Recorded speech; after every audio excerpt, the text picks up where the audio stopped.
ভাই। এত বাবা ভাবির কি আছে, যেমন আছে তেমন থাক, একটাও কথা বলতে আসবে না। ওরে আল্লাহ, কি করলো রে? আরে 200 টাকা, সবসময় ধান্দা করে ধান্দা। ফিস লাগবে 1000 টাকা, বাবার কাছে 1500 টাকা চাইবো।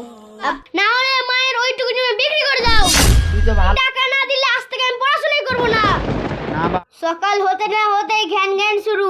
আসছি আব্বু। নাই। ঢাই কি নাই বকতে আসছে।